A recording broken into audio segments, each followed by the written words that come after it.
Akash Tripathi, divisional commissioner Indore बोल रहा हूँ। कोविड से इंदौर भी बहुत ज़्यादा प्रभावित है। एक हॉटस्पॉट के रूप में इंदौर उभरा है।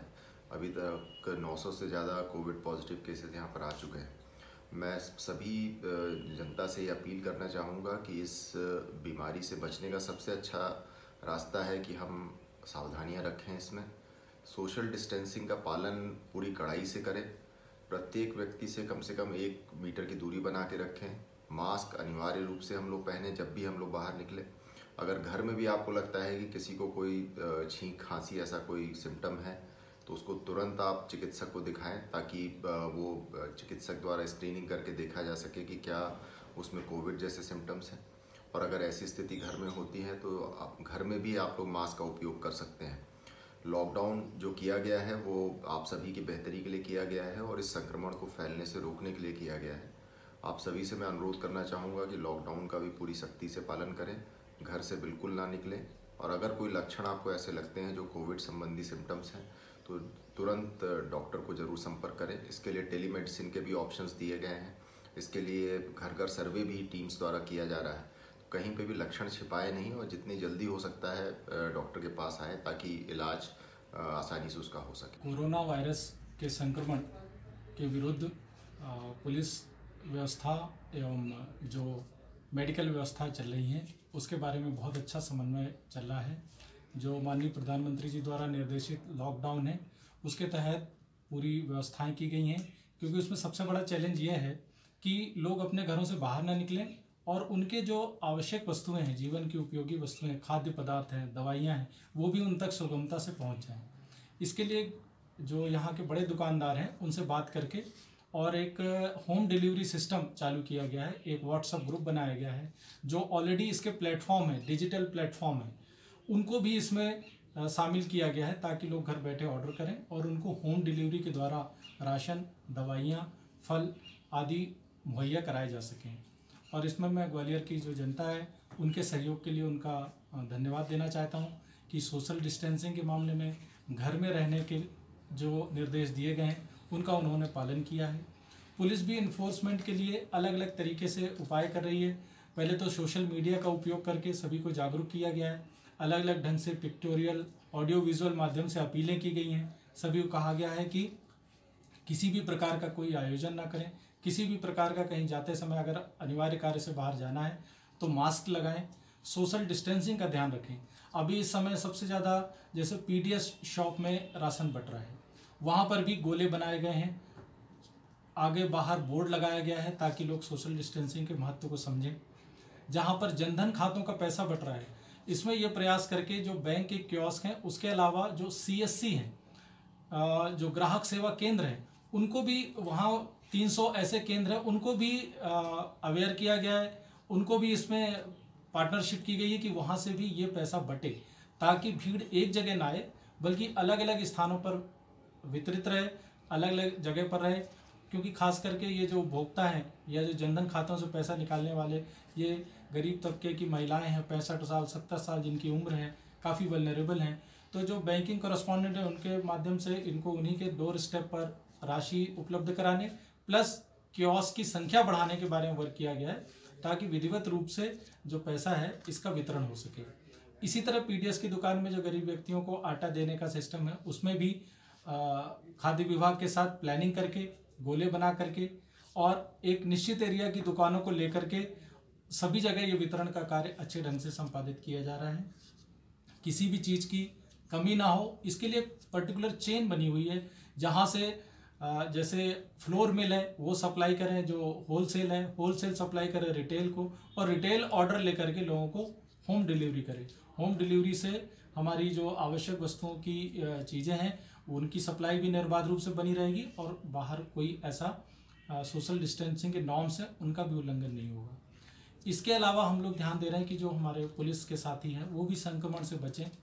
वो भी हर थानों में हमने जो सैनिटाइज़र हैं वो उपलब्ध कराए हैं ताकि पुलिसकर्मी उनको लगाएं, ग्लव्स उपलब्ध कराए हैं, मास्क हमारे पुलिस लाइन में बने हैं जिसमें कि हर व्यक्ति को एक कम से कम 2-2, 3-3 कपड़े के मास्क दिए गए हैं पुलिसकर्मियों को, ताकि वो सुरक्षित रहें, तभी वो अच्छे ढंग से ड्यूटी कर पाएंगे, तभी वो अच्छे ढंग से सेवा दे पाएंगे। और साथ में जो उनके वर्किंग आवर्स ऐसे तय किए गए हैं, रोटेशन ऐसा बनाया गया है ताकि नियत समय पर पुलिस बल उपलब्ध रहे। जो थानों के बाहर जो नॉन कांटेक्ट हैंड वॉश जो सोप हैं वो लगाए गए हैं, उसके लिए एक टंकी रखी हुई है जिसमें आपको हाथ का बिना कांटेक्ट किए पैर से ही वो ऑपरेट होती है, उसमें आपको पानी और साबुन और उसके आप हाथ धो सकते हैं, ये कर सकते हैं। दूसरी बात, एनफोर्समेंट में सख्ती भी करनी पड़ती है। इसके लिए हमने फाइन, जो रेड क्रॉस का फाइन है, जो मास्क दुकानदार नहीं लगाए हुए हैं या जो व्यक्ति बिना किसी मेडिकल पर्चे या कोई आवश्यक कार्य के बाहर निकले, उनको रेड क्रॉस का फाइन भी कर रहे हैं ताकि वो अपने घर पे रहे और अनावश्यक अपने लिए भी खुद खतरा मोल ना ले संक्रमण का, और दूसरे के लिए भी वो खतरा ना बने, इसकी जरूर देखा गया है। साथ में जो हमारे आइसोलेशन वार्ड बने हैं, अलग अलग लोगों की जो सर्वे हो रहे हैं, जैसे यहाँ पर पहले 2 संक्रमित निकले, पॉजिटिव केस आए, फिर इसके बाद में 4 आए, उनके जो कंटेनमेंट जोन का जो पालन है वो पुलिस करा रही है बैरिकेटिंग करके। प्लस जिनको होम क्वारंटाइन के लिए बताया गया है, इंसिडेंट कमांडर की व्यवस्था की गई है। जो होम क्वारंटाइन के लिए बनाया गया, आइसोलेशन वार्ड बनाए गए हैं, या जहाँ ट्रीटमेंट चल रहा है उन सभी जगहों पर माकूल पुलिस व्यवस्था, मेडिकल जो हमारे साथी हैं, जो डॉक्टर्स हैं, जो पैरामेडिकल स्टाफ है, उनसे समन्वय करके बनाया गया है ताकि इसके संक्रमण के जो प्रभाव है उसको एक पर्टिकुलर एरिया से बाहर ना जाने पाए, वहीं जाकर के रुक जाए और इसका फैलाव ना होने पाए। और जिनका विधिवत जिस ढंग से सेपरेशन होना, आइसोलेशन होना, क्वारंटाइन होना है, वो दिए गए जो मानक हैं WHO के, और जो इंसिडेंट कमांडर्स को निर्देश दिए गए, साथ में उनके पुलिस अधिकारी अटैच किए गए, उनका अच्छे ढंग से पालन हो सके। तो एक तरफ बीमारी को कंटेन करना है, दूसरी तरफ इसे फैलने नहीं देना है, और जो हमारे आम जनता है उसको कम से कम असुविधा हो, उनके ज़रूरत की चीज़ें उनके पास तक होम डिलीवरी के माध्यम से मुहैया हों। ये हम लोगों का सभी का प्रयास है और इसमें सभी लोग आपसी समन्वय के साथ कार्य करके और इसको अंजाम दे रहे हैं। 19 कोरोना वायरस डिजीज जिससे हम लोग अभी इस समय हम लोग जूझ रहे हैं, वो एक वायरल डिजीज़ है, उसमें एक फ्लू लाइक डिजीज़, और इसके कारण ये इसके सिम्टम 5 से 14 दिन, मतलब 5वें दिन से दिखने शुरू हो जाते हैं आफ्टर गेटिंग इन्फेक्टेड, और उसके बाद इसके जो भी कॉम्प्लिकेशन होते हैं, जिन लोगों में कोमॉर्बिडिटी या ओल्ड एज, जो कार्डियोवैस्कुलर ऐसा कुछ हिस्ट्री रहती है, वे ज़्यादा प्रोन होते हैं। और इसी के मद्देनज़र जो लॉकडाउन की व्यवस्था की गई है कि हम लोगों ने ये इंश्योर किया है कि जो भी व्यक्ति है वो घर से बाहर न निकले, और इससे क्या होगा कि जो भी संक्रमित व्यक्ति होंगे, अगर वो अपने घरों में क्वारंटीन रहेंगे और ये वायरस आगे संक्रमित नहीं होगा। और इसका एकमात्र बचाव इस वक्त यही है कि हम इसको संक्रमण ना होने दें, मतलब ब्रेक द चेन का जो कॉन्सेप्ट है उस पर हम लोग काम कर रहे हैं। तो इसी वजह से लॉकडाउन को स्ट्रिक्टली इन्फोर्स करने की बेहद ज़रूरत है, और ग्रामीण क्षेत्रों में भी इसी के मद्देनज़र सरपंच के नेतृत्व में जो हमारा ग्रामीण पंचायत का जो अमला होता है वो उस पर पूरी तरह काम कर रहा है। तो जनता से अपील कर रहा है कि कृपया घरों से बाहर ना निकले और सभी लोग अपने घरों के अंदर रहें। यदि किसी को ऐसी कोई शिकायत होती है, सर्दी, खांसी या सांस लेने में तकलीफ या जो भी सिम्टम कोविड-19 के हैं, अगर किसी को कोई भी इस तरह का होता है, उसको लगता है इसके अंदर लक्षण मौजूद हैं, तो हम तत्काल उनकी डॉक्टर से वीडियो कॉन्फ्रेंसिंग के थ्रू बात भी कराते हैं। हमारी टीम जाके उनकी फिजिकल स्क्रीनिंग भी करती है और ज़रूरत पड़ने पर उनके सैंपल लिए जाते हैं और टेस्टिंग की जाती है। तो इस तरह की प्रक्रिया हमारे ग्रामीण क्षेत्रों में की जा रही है। मैं बताना चाहूँगा कि इस लॉकडाउन के दौरान भी हम लोग ये भी इंश्योर करते हैं, हमारे जो स्वच्छ भारत मिशन के अंतर्गत जो स्वच्छता रही है, वे पूरी तरह IC के थ्रू इसको प्रसारित कर रहे हैं कि इस अवधि में भी हमको लॉकडाउन का पालन करना है। साथ ही साथ अगर हमको सैनिटाइजेशन और जो अपने पर्सनल हाइजीन की चीज़ें हैं उनका ही बहुत ध्यान रखना है। मसलन हमको अपने हाथों को नियमित अंतराल पर धोते रहना है, या हमको अल्कोहल बेस्ड सैनिटाइजर का उपयोग करना है। अगर हमको बाहर निकलना है या ऐसा कुछ चीज़ें होती हैं तो हम मास्क का हमको प्रयोग करना अनिवार्य है। और जैसा कि भारत सरकार की गाइडलाइन में भी बड़ा क्लियर किया गया है कि हम उसका पूरी तरह से पालन किया जा रहा है। 15 अप्रैल के होम मिनिस्ट्री के निर्देशों के तारतम्य में नरेगा और अन्य जो ग्रामीण क्षेत्रों में कार्य हैं, जहाँ जहाँ अभी हॉटस्पॉट नहीं है, उन कामों को खोला गया है।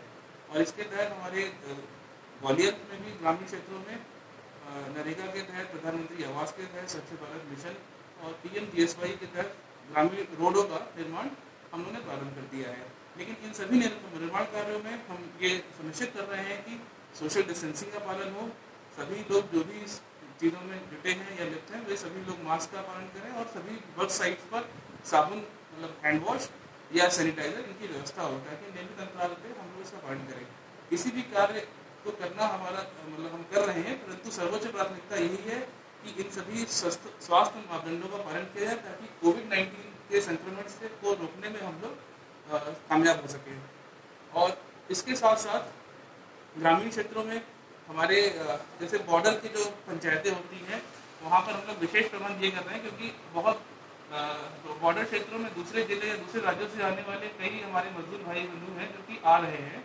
हमने पंचायतों में यही निर्देश दिए हैं कि ऐसे अगर मजदूर श्रमिक भाई हमारे आते हैं कहीं से तो उनको हम लोग मिलने से रोकें, लेकिन उनके लिए खाने पीने की व्यवस्था करें, उनको इंसानियत के साथ उनका पूरा वो करें। वे भी हमारे भाई हैं, परंतु इस कोविड-19 के दौर में हम लोग बस ये ध्यान रखते हैं कि वे उनको क्वारंटीन किया जाए, उनको स्क्रीनिंग किया जाए, उसके पश्चात ही वे अपने अपने मतलब घरों के लिए रवाना हो सके, ये ध्यान दिया जा रहा है। और इस पूरे अवधि के दौरान ग्रामीण विकास का जो पूरा अमला है, ग्राम पंचायत, जनपद पंचायत या जिला पंचायत, वे सभी लोग अपनी जिम्मेदारियों में जुटे हुए हैं, चाहे वो लॉकडाउन का इन्फोर्समेंट हो या सोशल डिस्टेंसिंग की ये इनके पालन करवाना हो या राशन का डिस्ट्रीब्यूशन हो। ग्रामीण विकास का पूरा अमला पूरे समय जुटा हुआ है। जो भी कंटेनमेंट क्षेत्र भी अगर पॉजिटिव होने के कारण घोषित किए गए, जैसे कुछ 2 क्षेत्रों में हमारे यहाँ ग्रामीण क्षेत्र भी आता है, वहाँ पर हमारा ग्रामीण विकास का जो अमला है वो सर्वे के काम में भी जुटा हुआ है, कंटेनमेंट सर्वे में भी काम कर रहा है। और साथ ही मैं बताना चाहूँगा कि हमारी NRLM की जो महिला SHG हमारी दीदियाँ हैं, वे भी इस पूरी लड़ाई में कंधे से कंधा मिलाकर काम कर रही हैं। वे मास्क का हम लोग ने अभी तक करीब 1.5 लाख मास्क भी बनाए हैं, जैसा कि मास्क मैंने पहन भी रखा है। इन मास्क की सहायता से ये सभी मास्क लोगों को प्रदाय किए गए, स्वास्थ्य विभाग, नगर निगम, जिला पंचायत, ग्राम पंचायत, और इससे महिलाएं पूरी तरह अपना योगदान दे रही हैं।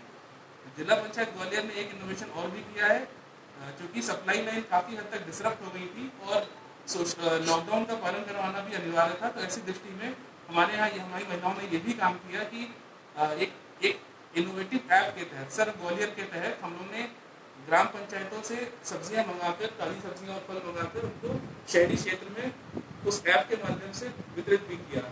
और इससे न सिर्फ ग्रामीण SHGs की महिलाओं को आमदनी हुई, बल्कि हमारे क्षेत्र में शहरी वासियों को हमने एक अच्छी क्वालिटी की ताज़ी सब्जियां भी कम से कम दरों में, वो भी इस लॉकडाउन के इस कठिन दौर में उनको उपलब्ध कराई, जिससे शहर वासियों को काफ़ी लाभ हुआ और उन्होंने काफ़ी धन्यवाद भी किया इस पूरे पहल का। और उसी ऐप के माध्यम से, सर्व ग्वालियर के माध्यम से, हम इस लॉकडाउन की अवधि में भी जो जरूरी घरेलू सेवाएं होती हैं, जैसे प्लम्बिंग की या इलेक्ट्रिशियन की, AC रिपेयर की, इस तरह की सेवाएं भी हम लोग ऐप के माध्यम से प्रदान कर रहे हैं। मैं ग्रामीण विकास का पूरा अमला इस पूरे कोविड-19 के इस पूरी लड़ाई में जुटा हुआ है और हम सभी लोग ये सुनिश्चित कर रहे हैं कि हम इस पूरी लड़ाई में कामयाब हो और जल्दी हम शीघ्र विजयी होंगे। आप सभी को नमस्कार। कोरोना से हमारा पूरा ग्लोब, हमारा पूरा देश एक ऐसी पेंडेमिक सिचुएशन से गुजर रहा है जहां हम सभी को ये सोचने पे मजबूर कर दिया है कि nature is sending us a strong message. Nature हमें ये बताने की कोशिश कर रहा है कि हम नेचर से किस तरीके का इतने सालों से जो नेचर को रिस्पेक्ट करते नहीं आए हैं, उसके सीरियस इफेक्ट्स हम लोगों को नजर आ रहे हैं। आप सभी लोग देख रहे हैं कि हम कोरोना की थर्ड साइकिल में पहुंच चुके हैं और जब थर्ड साइकिल में पहुंच गए हैं तो हम सब लोगों ने बहुत सारी इंफॉर्मेशन गैदर कर ली है। India is a country of youth. हमारा यूथ बहुत पावरफुल है, हमारे यूथ में बहुत पोटेंशियल है।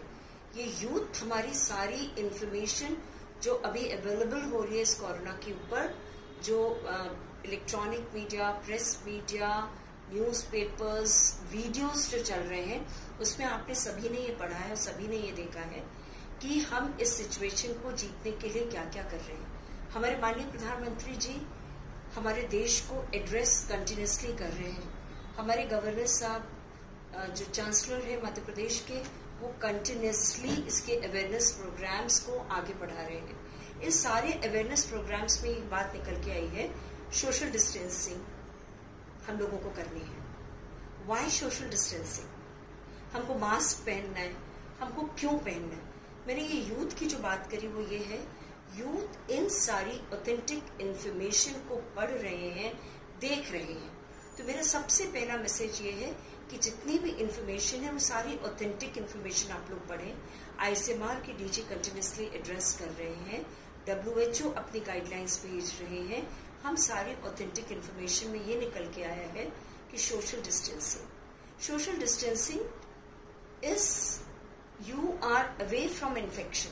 बस एक छोटी सी बात समझनी है हमको कि सोशल डिस्टेंसिंग से हम इन्फेक्शन से थोड़ा सा दूर हो रहे हैं। हम अगर मास्क पहन रहे हैं तो मास्क क्यों पहन रहे हैं? बिकॉज ये जो छोटा सा वायरस है, it is basically a protein, एक लिपिड लेयर है इसके चारों तरफ। ये जो प्रोटीन है ये नोज एंड माउथ के से हमारे रेस्पिरेटरी ट्रैक्ट पे चला जाता है, and respiratory tract is very close to nose and mouth. छोटी सी बात ये समझने की है कि अगर हम इसको मास्क से कवर करते हैं तो it doesn't enter respiratory tract, because it is what this virus is nothing but it is seriously causing a respiratory illness, respiratory disorder. ये हमारे लंग्स में जाके इसमें जो स्पाइक्स है प्रोटीन की वो निकल जाती हैं और उसके बाद वो रेप्लिकेट कर लेता है। और हमारी बॉडी का अगर इम्यून सिस्टम कम है तो वो 100 टाइम्स कंटिन्यूसली रेप्लिकेट कर लेता है बहुत शॉर्ट पीरियड, और उसके बाद रिसेप्टर्स इसके साथ बाइंड कर लेते हैं और हमारा लंग्स की फंक्शनिंग धीरे धीरे स्लो होते जाके एकदम खत्म हो जाती है। तो बस इस बात को अगर हम लोग समझ लें कि हम सोशल डिस्टेंसिंग करेंगे तो हम इन्फेक्शन से दूर हैं, हम मास्क पहनेंगे तो हमारे वो लंग्स को प्रोटेक्ट कर रहा है। लंग्स एक लंग्स ट्रैकिया के माध्यम से अंदर जाने में हम वायरस को प्रिवेंट कर रहे हैं। तीसरी बात आपसे कहा जा रहा है कि आप बार बार हाथ धोएं, because you are touching your hands, face पे जा रहे हैं, ये सब चीजें आप लोग देख रहे हैं। इन सब चीजों को मुझे नहीं बताना है, ये सब चीजें आप ऑलरेडी देख चुके हैं। अब हमारी लड़ाई किस बात की है? हमें इस साइकिल को ब्रेक करना है। इस साइकिल को ब्रेक करने के लिए we should have compassionate creative solutions to keep us connected, also to keep us fighting from the situation, also with doing our work from home also.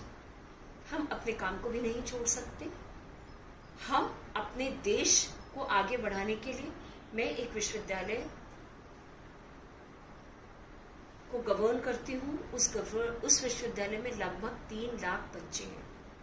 तो मैं उन 3 लाख बच्चों के भविष्य को भी देखते हुए सारे विद्यार्थियों से यह अपील करना चाहती हूँ कि वो समय है जब वो नॉलेज जनरेशन कर सकते हैं, वो घर में बैठ के पढ़ सकते हैं, वो घर में बैठ के बहुत सारे क्रिएटिव इनोवेशंस, रिसर्च बेस्ड चीजों को पढ़ सकते हैं।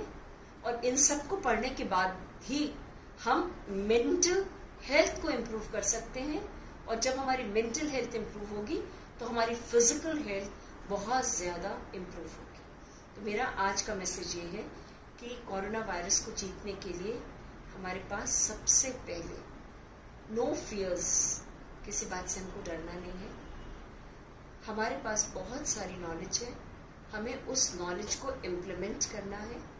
हम उस नॉलेज को इम्प्लीमेंट करने के साथ साथ इस समय को बहुत अच्छे से यूटिलाइज करके वी कैन डू वंडर्स।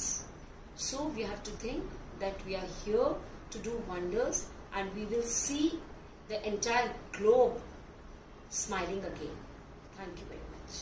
नमस्कार, मैं doctor Sandhya Jain, professor and head orthodontics, government college of dentistry Indore.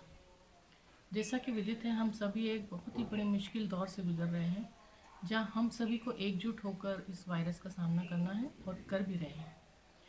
इस मिशन में सफल होने के लिए हम सभी का योगदान बहुत ज़रूरी है। डरने की ज़रूरत नहीं है, लेकिन हमें एक समझदार नागरिक बनना है, जिम्मेदार नागरिक बनना है, और इस तरह से हम अपना योगदान दे सकते हैं और सुरक्षित भी रह सकते हैं। सारी हिदायतें मानना है, जैसे मास्क पहनना, हाथों को बार बार धोना, किसी भी कार्य करने से पहले 20 सेकंड तक अपने हाथ अच्छे से धोना बहुत ज़रूरी है।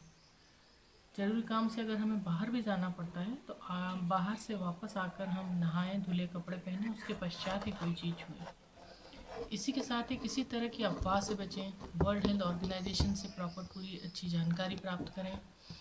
इस लड़ाई में दंत चिकित्सकों द्वारा भी काफ़ी अच्छे सर्विसेज दी जा रही हैं, वो काफ़ी सराहनीय कार्य कर रहे हैं। संदिग्ध मरीजों की जांच हेतु सैंपल कलेक्शन में अपना योगदान दे रहे हैं, जो कि काफ़ी गर्व का विषय है। सभी से गुजारिश है कि सरकार एवं मेडिकल एक्सपर्ट्स की राय मानें, प्रशासन एवं पुलिस का सहयोग करें और एक समझदार एवं जिम्मेदार नागरिक का रोल निभाएं। धन्यवाद। नमस्कार, मैं ज़फ़र अंसारी। आज हमारी जंग जो है वो एक ऐसे दुश्मन से है जो दिखाई नहीं देता, और ये जो जंग है हम तमाम लोगों को मिलके, हम सब लोगों को मिलके जीतना है। हमारे डॉक्टर्स ने जो हमें इंस्ट्रक्शंस, हिदायतें दी हैं उस पर अमल करना है, सोशल डिस्टेंसिंग बना के रखना है, हमें घर पे रहना है। ये मेरी पुरजोर अपील है आप तमाम लोगों से कि आप घर पे रहें, सुरक्षित रहें। ऐसा नहीं है कि ये पहली दफ़ा हम लोगों के बीच में इस तरह की बातें आई हैं। महाराजा शिवाजीराव होलकर 1897 में इस तरह का काला बुखार इंदौर में पहले भी आया था, और इसी तरह का सिस्टम शहर में बनाया गया था। जो भी यात्री आते थे स्टेशन पे, उन्हें वहीं रोककर उनका चेकअप करके उनको क्वारंटाइन में भेजा जाता था, और मरीज़ मिलने पर इंदौर शहर के लोगों के घर से मरीज़ मिलने पर उनका घर जो है वो चूने से 2-3 बार पुतवाया जाता था। पुलिस अपनी सख्ती बरतती थी और शहर में बहुत जल्दी से हालात पे काबू पा लिया जाता था। तो आप किसी तरह के पैनिक होने की ज़रूरत नहीं है। आप तमाम लोगों से गुजारिश है कि आप घर पे रहें, सुरक्षित रहें, और हम सब मिलके इस जंग को ज़रूर जीतेंगे। और साथ में घर पे आपके पास बहुत वक्त है, आप अपने बच्चों को, अपने दादा दादी, अपने नाना नानी, अपने बुज़ुर्गों की कहानियाँ सुनाएं। उनकी जो जंग थी, उन्होंने जिस तरह से जीवन में संघर्ष किया, उसकी बातें अपने बच्चों तक पहुँचाएँ, अपने घर में अपनी आर्काइव्स बनाएँ। बड़ी खूबसूरत दुनिया हमारे बुज़ुर्गों ने, हमारे जो गुज़र गए, उन्होंने हमें दी हैं, और हम क्या आने वाली जनरेशन को देके जाएंगे, ये भी आज विचार करने वाली बात है। इसी के साथ नमस्कार, जय हिंद, जय भारत। माना कि आप हैं बरगद के समान, माना कि आप हैं बरगद के समान, पर जनाब बरगद भी आंधियों में उखड़ जाया करते हैं। कोरोना के संदर्भ में हमारे नागदा के कवि थे स्वर्गीय खगेंद्र मित्र, उनकी एक पुस्तक थी धुंध और धुआं। उसी की ये पंक्तियाँ मुझे आज कोरोना के संदर्भ में याद आई, तो मैंने यहाँ जिक्र किया आपके सामने कि माना कि आप हैं बरगद के समान, पर जनाब बरगद भी आंधियों में उखड़ जाया करते हैं। कोरोना आज नहीं तो कल इसको जाना ही पड़ेगा, यकीनन जाना पड़ेगा। लेकिन सबसे बड़ी बात, हमारा जुनून, हमारा जज्बा, हमारा अनुशासन, हमारी लगन, हमारी मेहनत, इसके लिए बहुत ज़रूरी है कि हम इन सब स्व अनुशासन के साथ हम सब इन चीज़ों का पालन करें। सरकार, प्रशासन, शासन की जो भी गाइडलाइन जारी की जा रही हैं, हम उनका अनुशासन करें। और आज के समय में जो हालात हैं पूरी दुनिया में, पूरे भारत में, पूरे शहर में, गली में, मोहल्ले में, उसी का परिणाम है कि आज क्या भयावह स्थिति इस कोरोना की वजह से निर्मित हो चुकी हैं। तो मैं इस संदर्भ में मैं ये भी कहना चाहूँगा कि हालात से सहमे हुए लोगों बस इतना समझ लीजिए, हालात से सहमे हुए लोगों बस इतना समझ लीजिए, हालात गुजर जाया करते हैं, ठहरा नहीं करते। हालात गुजर जाया करते हैं, ठहरा नहीं करते। तो कभी न कभी तो हालात ऐसे बनेंगे कि हम लोग फिर से स्थितियाँ सामान्य होंगी, फिर से मंदिरों के पट खुलेंगे, कि फिर से गुरुद्वारे में गुरुवाणी पढ़ी जाएगी, अजान होने लगेगी मस्जिदों में, चर्च में जाके लोग कैंडल जलाने लगेंगे, पूरी दुनिया एक बार फिर से सड़कों पे होगी। तो इसके लिए ज़रूरी है कि हम, सरकार ने जितने दिन हमें कहा है कि भाई हम अपने घरों में रहकर स्व अनुशासन के साथ सरकार के दिशा निर्देशों का पालन करें, वो करते रहें। और एक महत्वपूर्ण बात और कहना चाहता हूँ आज की संदर्भ में कि वक्त के साथ बदलना है हमें अपना मिजाज, वक्त के साथ बदलना है हमें अपना मिजाज। अगर हम नहीं बदले तो हालात बदल जाएंगे, और अगर हम नहीं बदले तो हालात बदल जाएंगे। इसलिए सड़क पे अगर नहीं जाना है तो नहीं जाना है, घरों में रहना है तो घरों में ही रहना है।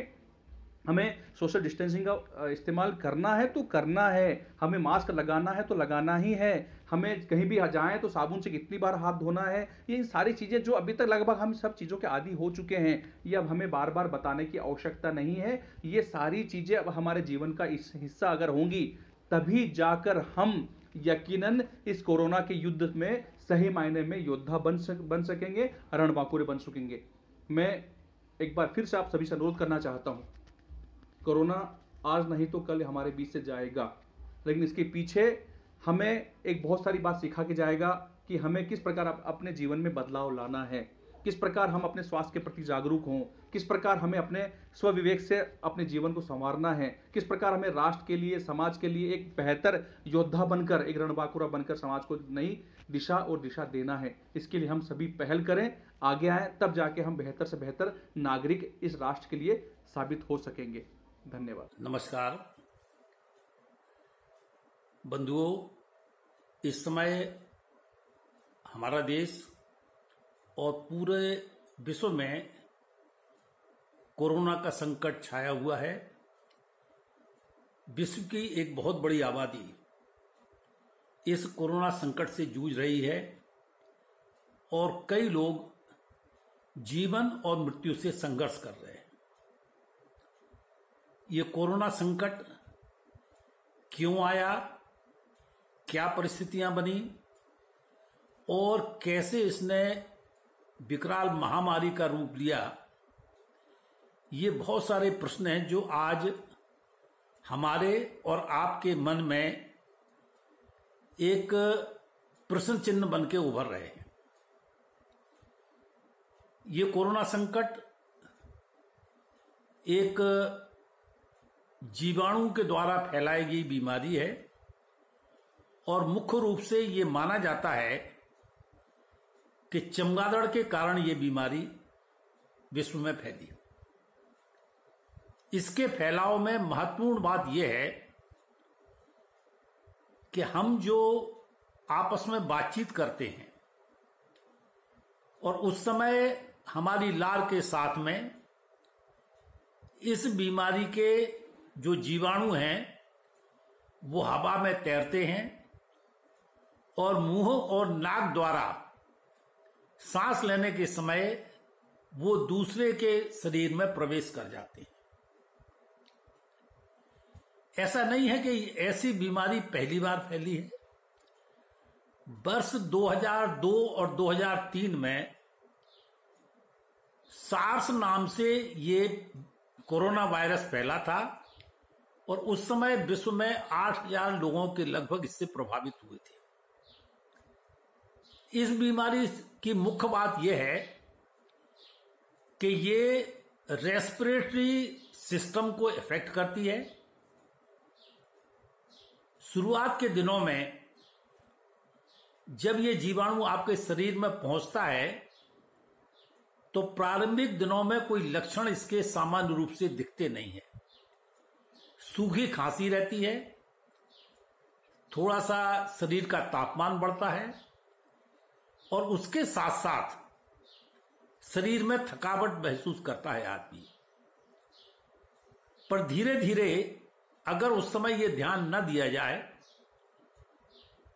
तो ये बीमारी फेफड़े तक पहुंच जाती है और उस स्थिति में ऐसे लोगों को जिनकी शरीर की प्रतिरोधी क्षमता कम है और जिन्हें कोई सांस की बीमारियां हैं जैसे अस्थमा है या फेफड़े की अन्य बीमारियां हैं, डायबिटीज है, हाइपरटेंशन है और उम्र ज्यादा है, ऐसे लोगों में ये बीमारी बहुत तेजी से फैलती है और लंग्स का धीरे धीरे ऑक्सीजन लेने की कैपेसिटी कम हो जाती है। तो उन लोगों को विशेष ध्यान देने की आवश्यकता है। हमारे देश में 23 मार्च के पहले जब ये लॉकडाउन लागू हुआ, उसके पहले हम आप समाचार पत्रों के माध्यम से, सोशल मीडिया के माध्यम से, प्रिंट मीडिया के माध्यम से और विभिन्न इलेक्ट्रॉनिक मीडिया के माध्यम से इसके बारे में जानकारी तो हमें हो रही थी, पर 23 मार्च को जब लॉकडाउन लागू हुआ तो इसकी गंभीरता को हम समझे। शासन ने, हमारे देश के प्रधानमंत्री जी ने बहुत गंभीरता से इस बीमारी का अध्ययन कराया और वो देश के ज्यादा लोगों को प्रभावित ना कर सके उसके लिए प्रयास प्रारंभ किए और उसका परिणाम यह है कि आज इस संक्रमण से जहां विश्व के बड़े बड़े देश अपने आप को असहाय पा रहे हैं, हमारे देश की स्थिति तुलनात्मक रूप से संतोषजनक है। बंधुओं, ये जानलेवा बीमारी अभी प्राथमिक अवस्था में थी। इसका जब सेकेंड फेज आएगा तो ये बीमारी दोबारा फैलने का अंदेशा रहेगा और इसलिए मेरा आप सब लोगों से ये अनुरोध है कि जो सोशल डिस्टेंसिंग की बात बार बार बताई जा रही है, सरकार द्वारा जो गाइडलाइन जारी की गई हैं, वर्ल्ड हेल्थ ऑर्गेनाइजेशन के द्वारा, सीडीसी के द्वारा, भारत सरकार के द्वारा जो गाइडलाइन जारी की जा रही हैं उनका हम पालन करें। एक बात निश्चित है कि मैं एक दंत चिकित्सक हूं, चिकित्सा के क्षेत्र से जुड़ा हुआ हूं, इसलिए मैं ऐसा मानता हूं कि कोरोना की इस बीमारी के मई के बाद में जो चिकित्सा का क्षेत्र है उसमें हमें बहुत सारे परिवर्तन करना पड़ेगा ताकि हम मरीजों का, अपने यहाँ के स्टाफ का और अपने स्वयं की सुरक्षा भी कर सकें और बिना किसी भय के चिकित्सा के क्षेत्र में पुनः जा सकें। मेरा आपसे पुनः अनुरोध है कि सोशल डिस्टेंसिंग के नियम का पालन करें और इस कोरोना की महामारी से जो शासकीय प्रयास हैं उसमें भी हम एक सैनिक की तरह अपना योगदान दें। धन्यवाद। सबसे पहले मैं अभिनंदन करना चाहूँगी उन फरिश्तों का जो इस वैश्विक आपदा में अपनी जान जोखिम में डाल करके हम सबकी जीवन की रक्षा कर रहे हैं। सरकार की बातों को, उन विशेषज्ञों की बातों को, प्रशासन की बातों को फॉलो करना, उनको अक्षरशः पालन करना, शायद हमारे तरफ से उनका ये बहुत बड़ा सम्मान होगा।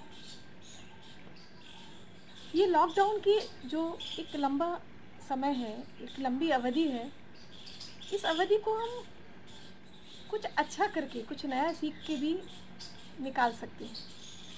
तो सबसे पहले प्रसन्न रह के ये सोचें कि कौन सी चीज़ है जो हमने नहीं कर पाई, कौन सी ऐसी हमारी हॉबी है जो हमसे छूट गई है, समय नहीं मिला। वो सारे काम, चाहे फिर वो कोई कला हो, संगीत हो, या फिर हमारे यहाँ बहुत अच्छा इतिहास है, तो अध्ययन करके भी, अच्छी अच्छी पुस्तकें पढ़ के भी हम इस समय का सदुपयोग कर सकते हैं। ये जो लक्ष्मण रेखा है घर से ना निकलने की, इस लक्ष्मण रेखा को तो पार करना ही नहीं है, क्योंकि दोस्तों ये मानिए, ये बीमारी अपने आप में अपंग है, बहुत कमज़ोर है, लेकिन अगर हम अति उत्साही होकर बाहर जाएंगे तो फिर ये मान के चलिएगा कि वो उतनी ही बलवान हो जाएगी और हम उसको अपने घर ले आएंगे। इसलिए सारे नियमों का पालन करें, ईमानदारी से पालन करें, घर में रहें पर डर के नहीं रहना है। अगर संक्रमण हो भी गया है तब भी मन में ये भाव रहे कि हम इस पर विजय पा लेंगे, क्योंकि कहते हैं ना, मन के हारे हार है, मन के जीते जीत। तो कई ऐसे उदाहरण आ रहे हैं जब 90 साल के वृद्ध लोग भी इस बीमारी से लौट करके वापस आए, बच्चे भी वापस आए। तो मन में अगर जीने की भाव है और वो एक इच्छा शक्ति है तो हम विजय पाएंगे, ये निश्चित है। हमारे मन में वो इच्छा शक्ति बनी रहे, हमारे मन में वो संवेदना भी बनी रहे। आज आवश्यकता है आत्मचिंतन करने की, कि ऐसा भी देश में एक समय आया है और ये जो विपत्ति आई है उसका सामना हम सब मिलकर के करें। उसके लिए सोचें, ये करें कि क्या अच्छा हो सकता है, कैसे हम अपने सरकार की, अपनी अर्थव्यवस्था की कैसे सहायता कर सकते हैं, कैसे उसमें सहायक बन सकते हैं। क्योंकि ये सत्य है कि आज देश लॉकडाउन की वजह से अर्थव्यवस्था बहुत पिछड़ रही है। तमाम सर्वे आ रहे हैं, बहुत सारी ऐसी रैंकिंग देने वाली बड़ी बड़ी कंपनियां रैंक कर रही हैं कि अर्थव्यवस्था बहुत पीछे जा रही है। लेकिन अगर हमारे मन में राष्ट्र जिंदा रहा और हमारा उत्साह बना रहा और हमारी सोच पॉजिटिव रही तो हम उस पॉजिटिव सोच के साथ बहुत आगे जाएंगे, इतिहास बनाएंगे। इस विषम परिस्थिति के बाद सम परिस्थिति भी आएगी और फिर हम पुनः उस स्थिति में जाकर खड़े हो जाएंगे। इसलिए एक तो मन में उत्साह रखें, दूसरा अपने मन की संवेदनाओं को जीवित रखें। आज समाज में कई ऐसे वर्ग हैं जो परेशान हैं, जिनकी आर्थिक स्थिति अच्छी नहीं है। ऐसे लोगों का भी हमको सहानुभूति रखें। और इसके साथ साथ मैं निवेदन करना चाहूँगी कि कुछ हमारे ऐसे भाई बंधु, कुछ ऐसे लोग जो हमारे घरों में हम सेवाएं देते हैं, हमारी दुकान पर, हमारे व्यवसायिक क्षेत्र पर हमको सेवाएं दे रहे हैं, ऐसे लोगों के साथ भी हमको पूरी सहानुभूति रखनी है, उनकी मदद करनी है। इसके साथ साथ पशु और पक्षी यानी प्रकृति के साथ भी हमको पूरी संवेदना रखेंगे तो निश्चित ही प्रकृति हमारे इस संकट को दूर करेगी। ईश्वर हमको वो शक्ति देगा कि हम इस बड़ी परेशानी से निपटेंगे और वापस पुनः उसी ऊर्जा के साथ काम करने के लिए तैयार रहेंगे। तो आप सबको शुभकामनाएं। साथ में ये मेरी तरफ से एक सुझाव, एक निवेदन भी है कि कृपया स्वस्थ रहें, सुरक्षित रहें और सारे नियमों का पालन करें ताकि हम उसी उम्मीद से फिर उठ खड़े हों। जय हिंद। मेरा सभी देशवासियों को नमस्कार। आज हम एक ऐसी महामारी से जूझ रहे हैं जिसने केवल भारतवर्ष को ही नहीं बल्कि पूरे विश्व को अपनी चपेट में लिया हुआ है। इस समय हमारी जिम्मेदारी और बढ़ जाती है। ये बड़ी खुशी की बात है कि भारत सरकार के साथ साथ सभी राज्य की सरकारें बिना किसी राजनीतिक भेदभाव के और बिना किसी द्वेष के इस कार्य में, इसको कंट्रोल करने में पूरा सहयोग दे रही हैं और पूरा कार्य कर रही हैं। इस महामारी को रोकने के लिए प्रशासन के अलावा डॉक्टर्स, उनसे जुड़ा हुआ paramedical staff, nurses, ward boys, ये सब जी जान से लगे हुए हैं, अपनी जान को खतरे में डालकर भी लगे हुए हैं। और ऐसे बहुत से किस्से सामने आए हैं जब जो स्वास्थ्य सेवा देने वाले जो कर्मचारी हैं, डॉक्टर्स हैं, वो भी इससे प्रभावित हुए हैं, उनकी मृत्यु भी हुई है, लेकिन फिर भी वो लगे हुए हैं। ऐसे समय में आम पब्लिक की जिम्मेदारी और बढ़ जाती है कि हम जो निर्देश सरकार द्वारा दिए गए हैं, जो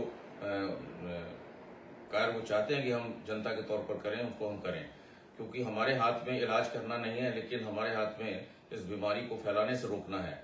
ये एक जो कोरोना वायरस की जो महामारी है, ये कैसी बीमारी है? ये है तो एक इन्फ्लुएंजा, लेकिन नॉर्मल जो इन्फ्लुएंजा या कोल्ड का जो वायरस होता है, उससे ये कहीं ज्यादा तेजी से फैलता है और बहुत जल्दी काफी लोगों को अपनी चपेट में ले सकता है। जैसा कि हम जानते हैं कि एक जो संक्रमित व्यक्ति है लगभग 400 लोगों को संक्रमित कर सकता है। इसलिए हमारी जिम्मेदारी है कि हम ऐसे किसी व्यक्ति के संपर्क में आने से बचें। और अगर हमको संभावित है कि अगर हम ऐसे किसी व्यक्ति के संपर्क में आए हैं तो हमें पूरा बचाव अपना और अपने परिवार का और अपने मिलने जुलने वालों का रखना चाहिए। इस समय आवश्यक है कि हम हर समय जब भी हम घर से बाहर निकलते हैं अपने मुंह पर मास्क लगा कर रखें। बहुत अच्छी क्वालिटी के N95 सर्जिकल मास्क आम पब्लिक को लगाने की आवश्यकता नहीं है, क्योंकि ये जो हेल्थ केयर जो वर्कर्स हैं, जिनको मरीजों को देखना पड़ता है, उनके लिए ये ज्यादा उपयोगी हैं। लेकिन फिर भी हम जो साधारण मास्क है उनको भी लगाकर कम से कम हमारे जो मुंह से निकलने वाली जो लार है, उसके जो छींटे हैं, उससे लोगों को बचा सकते हैं, या जो दूसरों के जो हवा में छोड़े गए कीटाणु हैं उनसे हम स्वयं बच सकते हैं।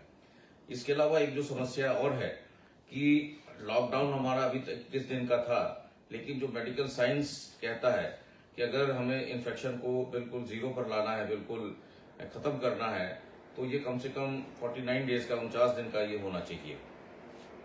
अभी ये तो सरकार निर्णय लेगी कि देश की परिस्थिति क्या है इस इन्फेक्शन को लेकर, उसके मुताबिक 14 तारीख के आसपास सरकार निर्णय लेगी। लेकिन हमें मानसिक रूप से तैयार रहना चाहिए कि ये लॉकडाउन जो है ये 49 दिन तक का या लगभग 12 मई तक ये बढ़ सकता है। और ये इतना लंबा समय ये हमारी जनरेशन को या हमारे से पहले की जनरेशन या हमारी जो आने वाली जो जनरेशन है, जो भी है हमारी जो यंग जनरेशन है, इसके सामने ऐसा कोई उदाहरण या इस तरह की घटना कभी सामने नहीं आई है। ये 100 साल के बाद ऐसी घटना हुई है जब विश्व स्तर पर इस तरह की महामारी फैली है और लोगों को लॉकडाउन के कारण अपने घर में रहना पड़ा है। इस लॉकडाउन के इतने लंबे समय घर में रहने के कारण कई समस्याएं पैदा होंगी, जिसमें पारिवारिक स्तर पर भी हैं और मानसिक स्तर पर भी हैं।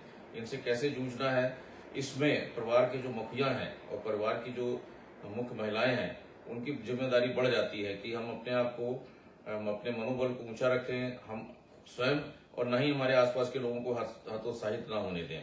ये बहुत आवश्यक है, क्योंकि अगर हमारा मनोबल ऊंचा है, हमारे अंदर पॉजिटिविटी है, तो वैसे ही हमारा जो इम्यून सिस्टम है वो अच्छा कार्य करता रहता है और हमारे अंदर इन्फेक्शन से लड़ने की क्षमता बढ़ती है। इसलिए हम इस दौरान पूरी पॉजिटिविटी के साथ रखें, हम संतुलित भोजन करें। लंबे समय तक घर में बैठने पर हमारा पाचन तंत्र जो है वो धीरे धीरे कमजोर पड़ने लगता है, शिथिल होने लगता है। तो हम इस तरह का कोई भी जो गरिष्ठ भोजन है या कोई हैवी भोजन है उसको ना करें और सामान्य भोजन से ही काम चलाएं। इस समय भोजन की उपलब्धता भी खाद्य पदार्थों की बाजार में कम है या लॉकडाउन के कारण मिलने में कम है, इसलिए हमें धीरे धीरे हमें उन चीजों की तरफ बढ़ना चाहिए जिससे कम से कम हमारी उपलब्धता में हम अपना काम चला सकें। इसके अलावा अगर हमारी अध्यात्म में रुचि है तो अध्यात्म की तरफ हमारा अगर रुख है तो हम उस तरह के साहित्य को पढ़ें, उसमें अपनी रुचि जगाएं, उस तरह के कुछ साहित्य का पठन पाठन करें। उससे भी हमारा मनोबल ऊंचा रहेगा, हमारे अंदर एक पॉजिटिविटी की भावना रहेगी जो हमें इस इन्फेक्शन से लड़ने में काफी मदद करेगी।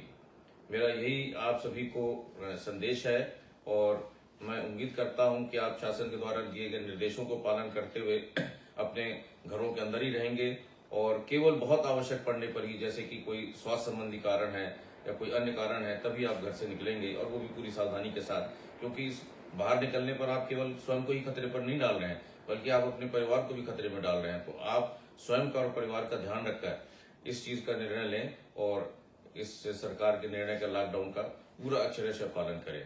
धन्यवाद। दूर रह कर ही करो बात, पास मत आओ। दूर रह कर ही करो बात, पास मत आओ। अभी अच्छे नहीं हालात, पास मत आओ। दूर रह कर ही करो बात, पास मत आओ। आई है जैसे भी बीमारी, महामारी है। सावधानी जो न बरती तो मौत आनी है। आई है जैसे भी बीमारी, महामारी है।